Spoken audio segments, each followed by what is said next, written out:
Hey everyone, it's Phil Clark from OmniStar Financial Group. It's time for another edition of We're Talking Money. Thanks for joining us. We got a lot to cover today, a new show on the common mistakes in retirement planning. Dustin? Dustin, Hocken, OmniStar Financial Group. We're excited to be talking to you. These common mistakes, they come up all the time, so this should be very relevant for everyone. We have 10 of them. We're going to break them up into 3 for the first 2 episodes and then 4 for the last episode. And stay tuned, and we're excited to share this with you.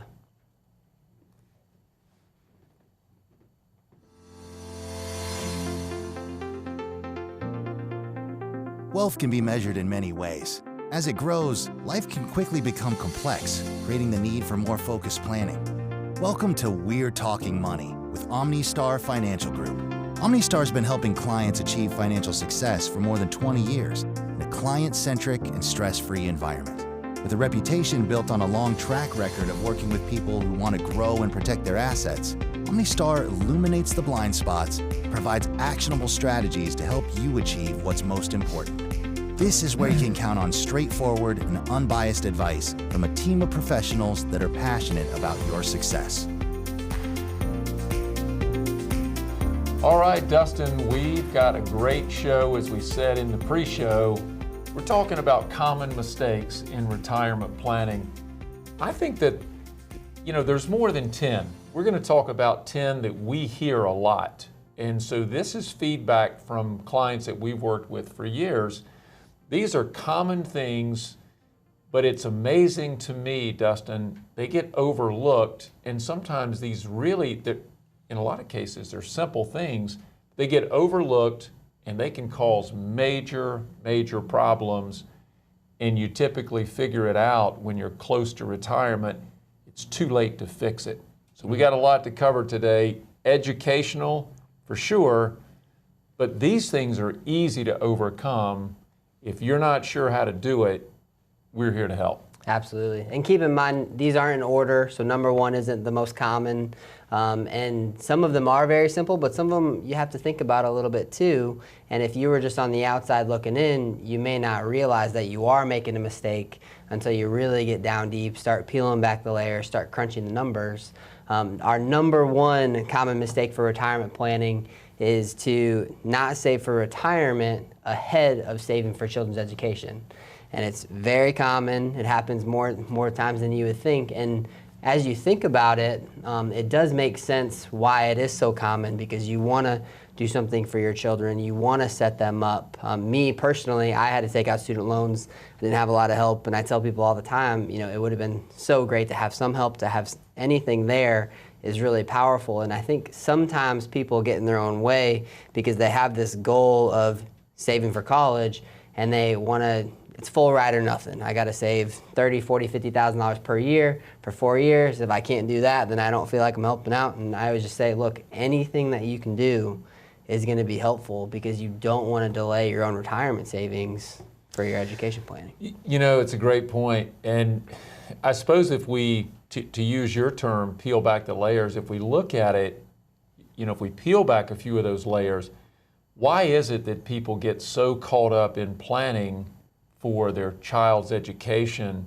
before they start planning for their retirement? Well, their retirement, on the average, it's a long way from happening compared to their child, who might be 2, 3, 5 years old. Maybe they only have 15 years before the child goes to college. And what do we hear about all the time? College cost going up, friends, neighbors, here's where I went to school, this is where I want my child to go to school. And sometimes the parent can get caught up in that. And so they start putting more focus on education planning than they do on their retirement planning.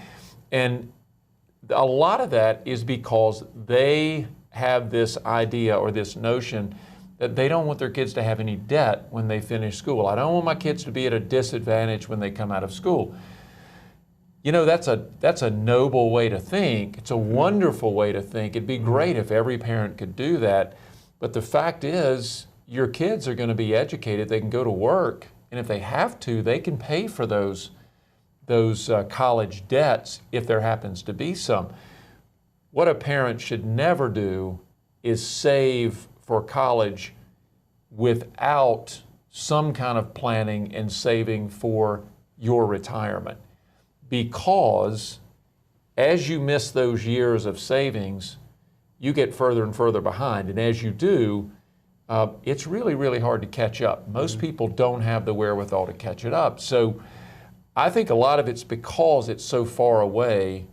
They're thinking more in terms of what they can see, and seeing college is much easier to focus on versus thinking about retirement that might be 40 years from now, maybe if they're going to work to age 65. So I think some of that probably plays into it. And, you know, maybe it's not a mistake for everyone, but I think it is a general mistake. For sure. Those are great points. And the piece that you have to think about when you think about debt and interest that you may have to pay back versus interest that you earn, or compounding interest that is coming to you that you're going to earn for the rest of your life, those are really, really important, and they're vastly different in terms of value add. So you think about student loans, it stinks if your child has to pay student loans. You know, it might take them 5, 10, 15, 20 years to pay off. But you have to remember the interest isn't the worst interest in the world. It's tax deductible in most cases.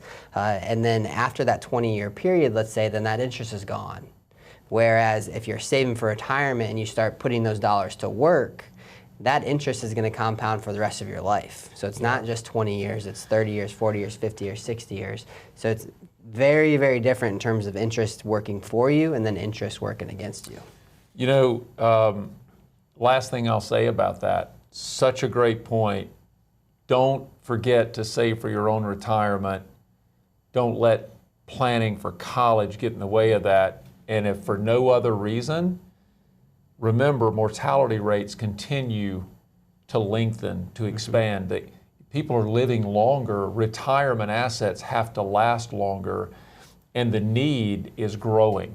And so if you don't start saving, you could be behind the 8 ball. You could really find yourself in a position where it's too late to fix it, or it's going to cause you to sacrifice more and more and more throughout some of the better years of your life. You may have to pull back more than would have been necessary. So don't forget, you're going to live longer in retirement. All the more reason to start saving early. So, and that brings us to our number 2 most common retirement planning mistake, and it's not taking advantage of compounding interest. So exactly what I was talking about before is, even in the early years, if you don't feel like you can save a lot, as long as you can start saving something, it's going to be powerful, because as those years compound and compound and compound, it is extremely, extremely powerful. You know, our clients are wealthy people that you may know. Generally, they don't become wealthy overnight. It's just years and years and years of saving and just doing consistently, having that money being invested the appropriate way. But over time, that compounding just stacks and stacks and stacks and stacks. no doubt about it. To your point, Dustin, you're talking about compounding interest here. Albert Einstein called it the 8th wonder of the world. And compound interest, a lot of people don't realize how powerful that is, but it's so powerful. And when you think about money earning on top of money versus simple interest, the difference is tremendous. But a lot of people don't take advantage of that. So when you start thinking about your saving program for retirement, the longer you wait because of the loss of compounding interest, you are going to find that the end result is going to be drastically lower than what it could have been. So if you had just started saving 5 years sooner, the amount of money that you would have at retirement, significantly more. We're not talking about a little bit. In fact, Dustin, we've always given this analogy of save now from, say, age 25. So as soon as you can start saving, that's the right time to save. Mm-hmm. The minute that you can begin to put money away, as soon as you go to work and you've got excess money, save it. Make something be for you. Make something be part of that retirement plan. Person that saves from 25 years old to 35 years old puts in, say, $2,000 or let's say $10,000 a year for those 10 years. They've put in $100,000. If that person never saves another dollar versus a person that waits till age 35, starts saving the same $10,000. The person that waited until age 35, you'll need to save until you're 65 years old, that same $10,000 per year, and you'll still have less in your account than the person that only saved for 10 years, from 25 years old to 35 years old. They'll actually outperform you in terms of total assets. That's incredible, but that's compound interest at its finest. So it's very, very powerful. And one of I guess one of the activities I would say that I like to do on my calculator is just showing compounding interest and the power of saving early. So just another example is, let's just assume that you can save $1,000 a month. Okay. Today. $12,000 a year. $12,000 a year, and again, you can take off a zero or you can add a zero wherever you're at. So $12,000 a month. Let's assume that you get an 8% rate of return. So nothing crazy, just an average rate of return in the market. So we're going to get 8% there. We're going to start off with $0, and we're going to save for 40 years. So just the 25-year-old example, you're 25, you can save $1,000 a month, 8% rate of return for 40 years to age 65. Okay. You'll end up with $3.1 million in the account. Wow. $12,000 a year. $12,000 a year. For 40 years. 40 years, earning 8%. Okay. So where the rubber really meets the road here is when you do the flip side. So let's just assume that maybe it's student loans, or maybe it's something else that you're paying off, or you're saving up for something else. You're not going to save for 5 years. So now we're going to wait until you're 30 to start saving. And not to say that you shouldn't start saving at 30, because you should, but instead of 40, we're going to go 30. We're going to save the same $1,000 a month, same 8% rate of return. The only thing we're changing is, instead of saving for 40 years, we're saving for 35 years now. So instead of starting my savings plan at age 25, I'm going to start it at age 30. 5 years. Same amount of money. Yep. Same $12,000 a year. So we're going to give up 5 years. Yep. Okay. 8% rate, same 8% rate of return. Okay. Instead of that $3.1 million, now you have about $2.1 million. Wow. It costs you $1 million. It's $1 million mistake. Just for those 5 years. So you think about that, $200,000 a year is what it costs you.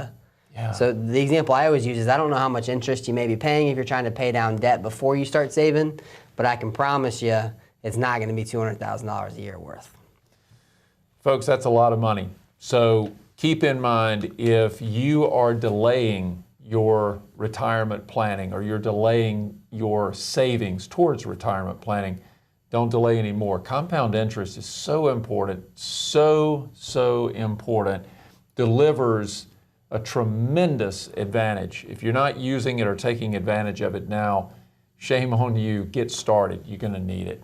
Absolutely. And this next common mistake that we see, it really falls into the compounding interest, because this mistake that we see, if used properly, is the easiest way to save money and the easiest way to start compounding interest for the rest of your life. And this is so number 3 mistake is we see is people not taking advantage of their 401k as well as they should be. So whether it's not taking full advantage of the employer match, not contributing the maximum that they need to be contributing into, or maybe just not increasing it year after year after year. These are things that you want to make sure you have an understanding of what you should be contributing, what you need to contribute to get the maximum match, and then just make sure you're doing that, because you're leaving free money on the table. Yeah, Dustin, it comes down to some simple things. One, it's priority. So you've got to decide, do I want to save for my retirement, and is it important? And once you make it important, you realize you're going to need it, then you'll do it.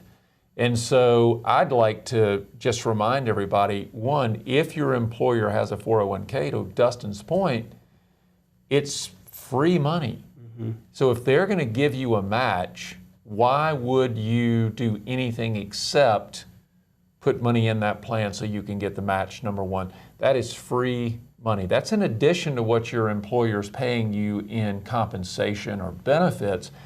That's a perk that comes over and above those things.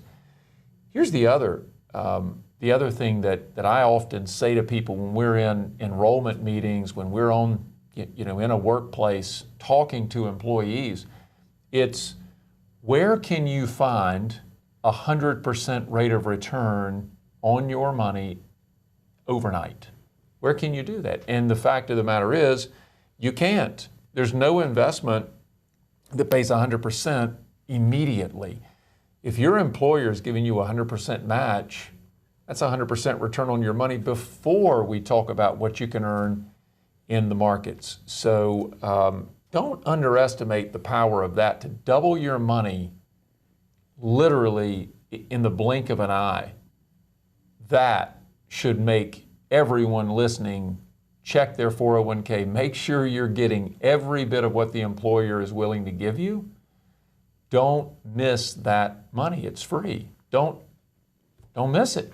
It's incredibly powerful. Absolutely. And what we see sometimes is people, they're contributing, but they're not contributing enough. So maybe if, for example, if you put in 3%, they're going to match you 3%, 100% up to the first 3, but then maybe it's 50% match on the next 2% you put in. People will just stay at that 3%, which is okay because at least you're taking advantage of some of it. But even to get, a 50% rate of return immediately on that next 2%, that's really, really powerful to make sure you have that. And a couple other things, just to go a little bit deeper into the 401k because it's such a powerful tool, is make sure you talk to your HR, make sure you know what you need to contribute, make sure you know what the investment selections are. Make sure you're invested properly because that can be a game changer too. We see some people sometimes too conservative in their 401k when we're not going to touch the money for 20, 15, 10, who knows? We're not going to touch the money for a while. We want to have a lot of stocks in there. We want to get the compounding interest going. The other piece on the 401k I would say too is not all employers, and it's actually pretty rare that employers will have this, but having the Roth option, I don't want to go too deep into that because really we're just talking about just the 401k and just not take advantage of the match. We'll talk about that a little later, but the Roth portion is something you definitely want to be taking advantage of too. Yeah, there's no point in wasting what could be a potential opportunity, and the only way you're going to know is to ask your HR folks or the advisor on the plan, whoever it may be. Don't be afraid to ask. These questions are good questions, and the more you know about your plan, the better that plan can serve you. So whatever your questions are, don't think that they're a dumb question. A lot of folks won't ask them because they think, oh gosh, my question's stupid and no one wants to hear it. Ask those questions. This is the rest of your life money. These are big blind spots that can cause you a lot of problems if you don't know the answers. So don't let these blind spots derail what could be a great retirement. Just be sure that you know what your plan offers, take advantage of it, get the match, take advantage of Roth. Whatever the things are that are most appropriate for you, if your plan offers it, take advantage of that. And then lastly, I would just say as we start to wrap up today's show, we'll start with these three common mistakes. We'll come back next week and we'll talk about the next 3 or 4, and then maybe we'll round out the last few on the third show and pull it all together and maybe even show some examples. But the one thing I would tell everyone, these may or may not seem like common mistakes. They may or may not seem like difficult things to deal with. They might seem easy to some and more difficult to others. If you're not sure what you need to save for college for your kids, retirement for yourself, if you're not sure that you're on track, reach out to whoever you work with as a financial person, financial advisor, CPA. If you don't have one, we'd be honored to talk to you. Reach out to us, email, phone call. We're more than happy to help. We're a resource. You can find us on social media. You can find our website, omnistarfinancial.com. Feel free to check us out there. And if you've got questions and no one to turn to, let us hear from you. We'd love to help. Absolutely. Yeah. Good. Well, we appreciate everyone joining us today. It's another great show. We're looking forward to bringing you the rest of this story. And we hope you enjoyed today. Stay tuned and we'll see you next week.